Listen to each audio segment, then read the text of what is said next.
आज हम लोग इस वीडियो के माध्यम से न्यूटन के गति नियम के बारे में जानते हैं कि न्यूटन का गति नियम क्या है। तो सबसे पहले जानते हैं कि 1686 ईस्वी में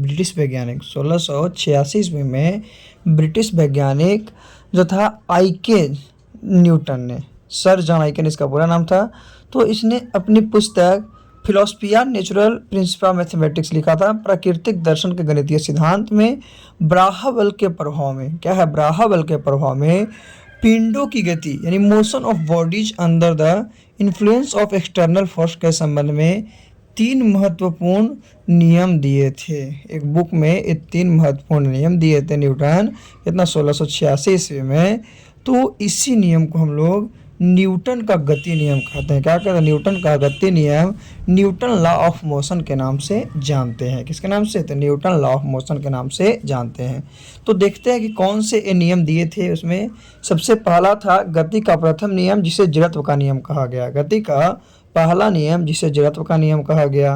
दूसरा गति का द्वितीय नियम जिसे संवेग का नियम कहा गया। गति का द्वितीय नियम जिसे संवेग का नियम कहा गया। और तीसरा गति का तृतीय नियम जिसे क्रिया प्रतिक्रिया का नियम कहा गया। क्या? क्रिया प्रतिक्रिया का नियम कहा गया। चलिए एक एक करके देखते हैं। तो सबसे पहले न्यूटन के गति नियम में गति का प्रथम नियम को जड़त्व का नियम कहा गया है कि यदि कोई वस्तु विरामावस्था में यानी रुका हुआ है तो वो विरामावस्था में ही रहेगा, रुका हुआ ही रहेगा। अगर कोई गति अवस्था में है तो गति अवस्था में ही रहेगा। कब तक रहेगा? जब तक उस पर कोई बाहरी बल कार्य ना करे, तब तक वो पहली की अवस्था में रहेगा। यानी विराम में है, रुका हुआ है तो रुक रहेगा, अगर चल रहा है तो चलते रहेगा। कब तक ऐसा करेगा? जब तक उस पर कोई बाहरी बल कार्य ना कर दे। तो इसी नियम को हम लोग क्या कहते हैं? गति का प्रथम गति नियम, या इसको ही हम लोग जड़त्व का नियम कहते हैं। किसका नियम? जड़त्व का नियम। तो ऐसे गति का प्रथम नियम, हमें जड़त्व के नियम के बारे में जानेंगे। तो जैसे कि जड़त्व 2 प्रकार के हैं, एक विराम जड़त्व है, एक गति जड़त्व।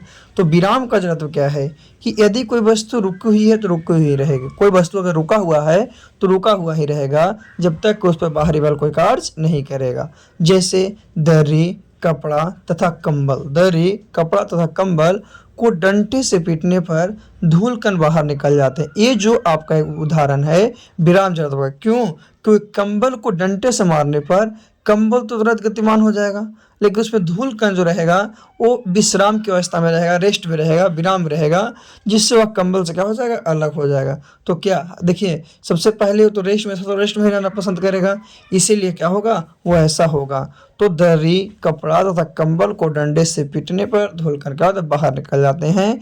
यह उदाहरण है विराम जड़त्व का। किसका? विराम जड़त्व का। विराम जड़त्व क्यों? तो विराम में है तो विराम में ही रहेगा जब तक कि बाहरी कार्य न करें। चलिए दूसरे उदाहरण को देखते हैं।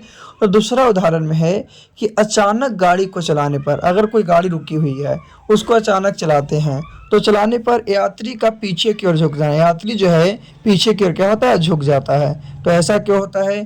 तो जब गाड़ी या बस जो है अचानक चलती है तो उसमें सवार यात्री का शरीर का निचला भाग गाड़ी या बस के साथ गतिमान हो जाता है। ऊपर वाला भाग तो रेस्ट में ही है, लेकिन नीचे वाला भाग जब गाड़ी चलना स्टार्ट हो गया तो व्यक्ति का नीचे का पार्ट भी गतिमान हो गया।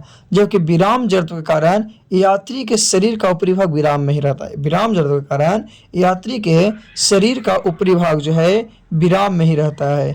इसीलिए गाड़ी या बस के अचानक चलने से यात्री पीछे की ओर गिरने लगता है। इसीलिए है क्या कि यात्री जो है, गाड़ी ये सब चलता है तो चलने के उपरांत क्या होता है कि अचानक चलता है तो पीछे की ओर गिरने लगता है, पीछे की ओर झुक जाता है। तो ये विराम जड़त्व का उदाहरण था। चलिए गति जड़त्व के बारे में जानते हैं। तो गति का जड़त्व क्या है? तो कोई वस्तु गतिशील है तो गतिशील ही रहेगा। कोई वस्तु गतिशील है तो गतिशील ही रहेगा जब तक कि उसको रोकने के लिए कोई बाहरी बल नहीं है। जैसे अचानक जो है गाड़ी के रुकने से यात्री आगे की ओर झुक जाता है। यात्री का आगे की ओर झुक जाता है। क्यों? तो चलती हुई गाड़ी के अचानक रुकने पर उसमें बैठे यात्री आगे की ओर झुक जाते हैं। बैठे यात्री क्या होते हैं? आगे की ओर झुक जाते हैं। और इसका कारण यह है कि गाड़ी के अचानक रुकने पर उसका कार्य और जो उसका फर्श है तथा उस पर रखे हुए यात्री के पैर तो विरामावस्था में आ गए, लेकिन गति जड़त्व के कारण शरीर का ऊपरी जो भाग है वो आपका क्या रहता है? गति में ही रहता है। और इसी कारण से वह आगे की ओर चलने का प्रयास करता है, आगे की ओर चलने का प्रयास करता है। तो यात्री क्या होता है, आगे की ओर झुक जाता है। चलिए दूसरी उदाहरण देखते हैं गति जड़त्व का। तो गति जड़त्व का दूसरा उदाहरण है कि जब दौड़ता हुआ घोड़ा जो है अचानक रुक जाता है, क्या होता है, अचानक रुक जाता है, तो सवार व्यक्ति उस पर आगे की ओर गिर जाता है, उस पर सवार व्यक्ति जो है आगे की ओर रुक जाता है। क्यों? क्योंकि जब दौड़ता हुआ घोड़ा अचानक रुकता है, जब दौड़ता हुआ घोड़ा जो है अचानक रुकता है तो सवार आगे की ओर गिरता है, क्योंकि घोड़ा जो है दौड़ते समय घोड़ा और सवार दोनों गति में आ जाता है, घोड़ा और सवार दौड़ रहा दोनों तो गति में आ गया, परंतु घोड़ा रुक जाता है तो विराम में आ जाता है, और उस पर सवार व्यक्ति है जो कि जैत के अनुसार वो गति करने की चेष्टा करता रहता है, वो सोचता है कि हम गति में ही रहें, और इसके कारण वो आगे की ओर क्या होता है, गिर पड़ता है, आगे की ओर गिर पड़ता है। तो अभी हम लोग दो उदाहरण को देखे हैं गति जड़त्व के। क्या गति में है तो गति में ही रहना पसंद करेगा, नहीं तो वो गिर जाएगा, नहीं तो वो गिर जाएगा। आगे हम लोग देखते हैं क्या है। आगे था गति का प्रथम नियम बराबर जड़त्व का नियम में क्या कि जड़त्व के कारण ही, जड़त्व जो है उसी के कारण वस्तु अपनी विराम या गति अवस्था में परिवर्तन का विरोध करता है। क्योंकि आपको क्या लगता है किसी वस्तु का समान जड़त्व उत्पन्न होता है? नहीं, कम द्रव्यमान है जिसका कम मास है उसका कम जड़त्व होता है, और जिसका अधिक द्रव्यमान है उसका जड़त्व अधिक होता है। तो ये था गति का प्रथम नियम, जड़त्व का नियम। आगे हम लोग चलते हैं गति का द्वितीय नियम, संवेग के नियम के बारे में। जैसे एग्जाम्पल है कि जब कोई व्यक्ति फुटबॉल को किक मारता है, जब कोई व्यक्ति फुटबॉल को किक मारता है तो फुटबॉल चलना प्रारंभ करती है, क्योंकि व्यक्ति को इससे चोट नहीं लगती है। लेकिन अगर कोई व्यक्ति किसी पत्थर को पैर से मारता है तो उसके पैर को चोट लगता है ना। कोई फुटबॉल को मार रहा तो चोट नहीं लगेगा, लेकिन पत्थर को मारेगा तो चोट लगेगा। और अगर क्रिकेट की गेंद को अधिक वेग से किसी व्यक्ति की ओर फेंका जाता है तो वह व्यक्ति को चोट पहुंचा सकता है। तो इस उदाहरणों से पता चलता है कि किसी वस्तु में, कोई वस्तु जो है उसमें होने वाला प्रभाव इसके द्रव्यमान और वेग दोनों पर निर्भर करता है कि इसका जो वेलोसिटी है वो कितना है और इसका मास कितना है वो कितना है ना। तो गति का द्वितीय नियम को ही हम लोग संवेग का नियम कहते हैं। तो देखते हैं कि गति का दूसरा नियम है क्या, है ना। तो गति का द्वितीय नियम बराबर संवेग का नियम, यानी संवेग बराबर द्रव्यमान गुने वेग, द्रव्यमान गुने क्या, वेग। संवेग बराबर द्रव्यमान गुने वेग, m इंटू वी बराबर एम वी। संवेग यानी मोमेंटम है क्या, तो किसी पिंड के, कोई पिंड है उसका वेग और द्रव्यमान का गुणनफल, वेग है और द्रव्यमान है दोनों का गुणनफल ही उसका संवेग कहलाता है। यह एक सदिश राशि है जिसे p के द्वारा व्यक्त करते हैं। जो संवेग है ये सदिश राशि है। सदिश राशि किसको कहते हैं, जिसमें परिणाम और दिशा दोनों होता है उसी को सदिश राशि कहते हैं। और इसका मात्रक kg मीटर पर सेकंड होता है। इसका मात्रक क्या होता है, kg मीटर पर सेकंड होता है। यदि दो पिंडों m1 और m2 का वेग एक समान रहेगा तो भारी पिंड का संवेग अधिक होगा। कह रहा है कि यदि दो गो पिंड है, m1 है और m2 है, और दोनों का वेलोसिटी जो रहेगा सेम रहेगा, तो जो भारी पिंड होगा उसी का संवेग ज़्यादा। फिर है क्या है कि न्यूटन का द्वितीय गति नियम में संवेग का नियम। तो अभी बताएं, किसी वस्तु पर लगाया गया बल, कोई वस्तु पर लगाया गया बल उस वस्तु के द्रव्यमान तथा उस वस्तु के बल की दिशा में उत्पन्न त्वरण के गुणनफल के समानुपाती होता है। ये न्यूटन का द्वितीय गति नियम है। कोई वस्तु पर लगाया गया बल उस वस्तु का द्रव्यमान तथा उस वस्तु में बल की दिशा में उत्पन्न त्वरण के गुणनफल के समानुपाती होता है, द्वितीयक नियम। अभी संवेग के बारे में जाने तो द्वितीयक नियम भी है। यदि किसी वस्तु पर बल लगाया गया F है और उस वस्तु का द्रव्यमान m है तो उत्पन्न त्वरण a होगा, है ना। यानी बल क्या है, तो बल वह धक्का या खिंचाव है जो किसी वस्तु की स्थिति को बदल देता है, कंडीशन को, स्थिति को बदलता है, कंडीशन को बदलता है। किसी वस्तु में पदार्थ की मात्रा, जो कोई वस्तु है उसमें जो पदार्थ की मात्रा है उसी को द्रव्यमान कहते हैं, और किसी वस्तु के वेग में परिवर्तन की दर को त्वरण कहते हैं। चलिए आगे चलते हैं। तो आगे है न्यूटन के द्वितीय गति नियम का स्पष्टीकरण, उसके बाद एग्जाम्पल देखेंगे। तो जब किसी वस्तु पर कोई बाहरी बल लगाया जाता है तो उसमें उत्पन्न त्वरण जो उत्पन्न होता है, यह त्वरण आरोपित बल के अनुक्रमानुपाती होता है। यह त्वरण जो है आरोपित बल के अनुक्रमानुपाती होता है। मतलब जैसे जैसे किसी वस्तु पर लगने वाला बल बढ़ता है, जैसे जैसे कोई वस्तु पर लगने वाला बल बढ़ता है वैसे वैसे वस्तु का त्वरण भी बढ़ता है। जैसे जैसे किसी वस्तु पर लगने वाला बल बढ़ेगा वैसे वैसे वस्तु का त्वरण जो होगा, एक्सेलरेशन जो होगा, बढ़ते जाएगा।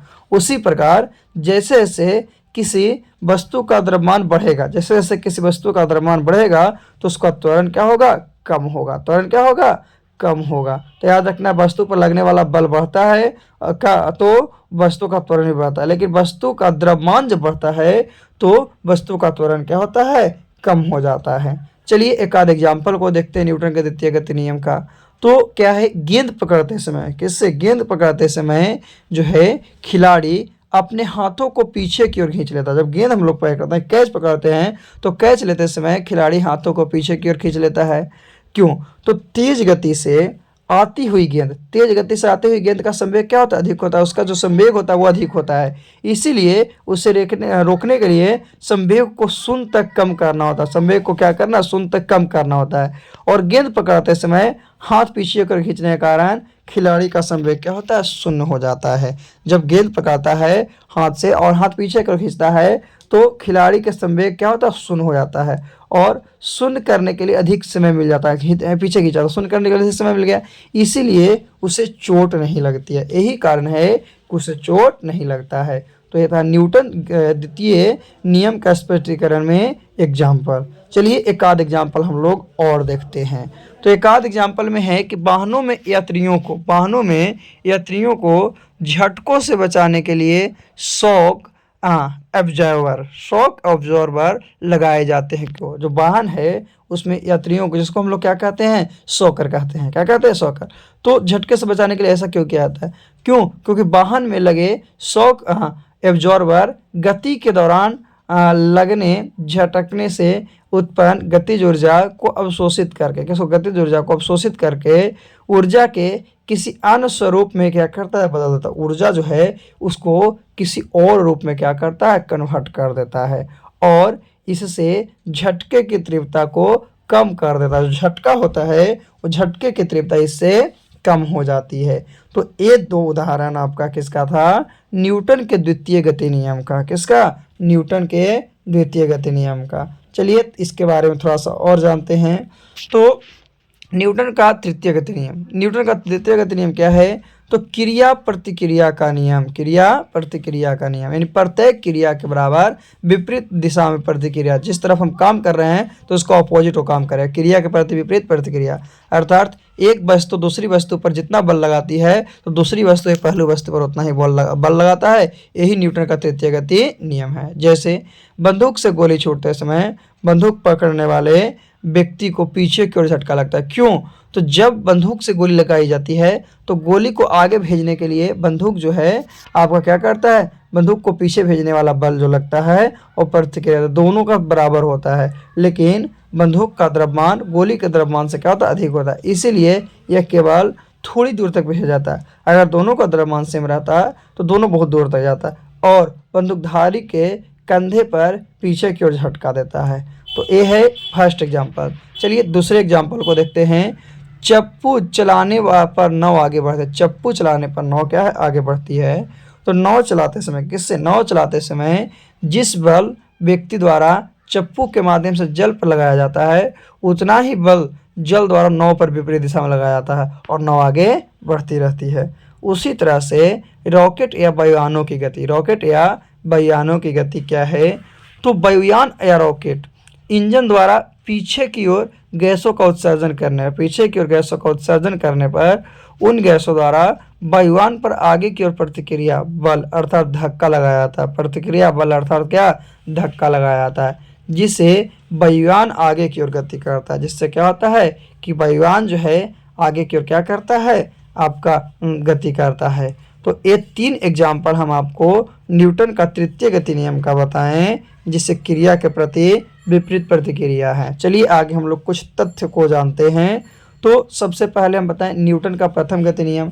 तो न्यूटन का प्रथम गति नियम है, उसे हम लोग गति या विराम का विरोध कहते हैं, है ना। न्यूटन का द्वितीय नियम को चोट कम अधिक लगना कह सकते हैं। और न्यूटन का तृतीय गति नियम है उसको एक्शन एंड रिएक्शन यानी क्रिया और प्रतिक्रिया कहते हैं। तो न्यूटन के प्रथम गति नियम से हमें बल की परिभाषा मिलती है, न्यूटन के प्रथम गति नियम से बल की परिभाषा मिलती है। लेकिन न्यूटन के दूसरे गति नियम से, किससे, न्यूटन के दूसरे गति नियम से बल के सूत्र का परिभाषा मिलता है ना, प्राप्त होता है। तो आज का वीडियो था जिसमें हम लोग गति के नियम के बारे में जाने कि गति का नियम क्या है। अगले दिन हम लोग पुनः अगले वीडियो में मिलते हैं। तो आज के लिए इतना ही काफ़ी है जो कि हम लोग गति के नियम के बारे में पढ़ लिए हैं। तो आज के लिए इतना ही काफ़ी।